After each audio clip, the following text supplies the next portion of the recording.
One of my favorite games that we play at the church camps that I've been at over the years is we play this little game. We call it the dart game.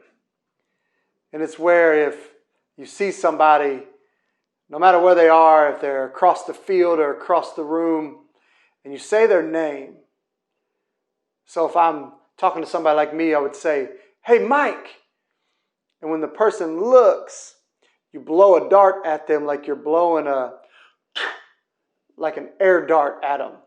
And if they look at you and you go, before they can get their hand up over their neck, that means you just shot them with a dart. And it's a tranquilizer dart. It's pretend. Y'all have seen Sesame Street. You know how to pretend. And so you say, "Hey, Mike," shoot the dart at them.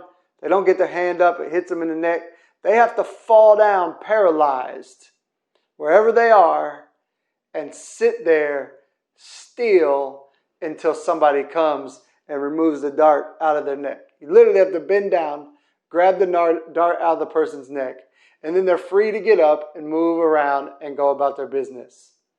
It reminds me of an advanced game of freeze tag that we used to play as kids.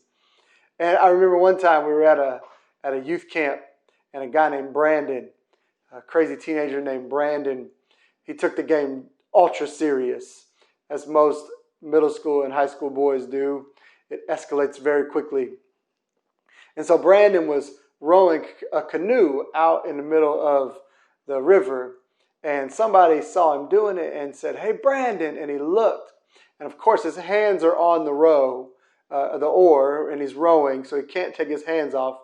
And they just go, hits Brandon in the neck, and he falls out of the canoe with his life jacket on, and he's floating down the river now because he has a dart in his neck. That's how serious he took this game. One day they left him out in the middle of a hot field for 10 minutes, just laying there. How serious do we take it when God calls our name and says, "Be still"? There's a verse in Psalm 46. If you read all of Psalm 46, it talks about all of this stuff that's going on in the world. The very first verse in Psalm 46 says, "God is our refuge and strength, an ever-present help in trouble. Therefore we will not fear, though the earth give way and the mountains fall into the heart of the sea." You see, some bad things are about to start happening in the writing of this psalm. The psalmist is talking about when the world just doesn't make sense, when the world comes crashing down, what is the answer? And if you go all the way down to the end of that psalm, Psalms 46, verse 10 says this. He says, he being God, "Be still and know that I am God." That doesn't mean to be still and kind of think that he's God, kind of think that he can bring you out of whatever dilemma you're in. Not like, oh, it might work out in my favor. No, God is your refuge and your strength. And God says when things go crazy, when the worst is happening, when the world is falling down around you. Read Psalm 46. It's a catastrophe. And God says, "Be still. And know without a shadow of a doubt that I am God. I will be exalted among the nations. I will be exalted on the earth." How many of you guys want to exalt God today as a disciple? I know I do. But a lot of times we get caught up in thinking I have to do big things for God to exalt him.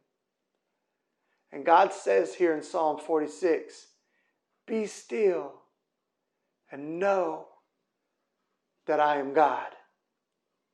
And I will exalt myself in all the nations.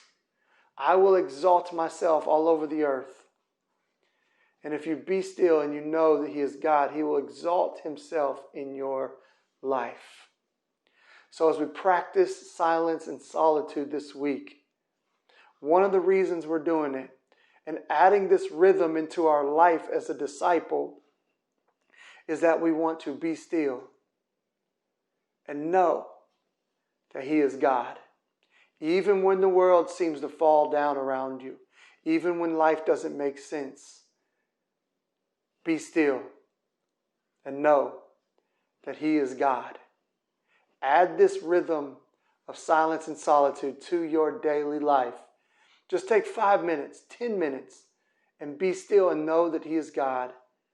And let the Holy Spirit speak into your life and do something refreshing in your soul. God bless you. I love you, and there's nothing you can do about it. And we out.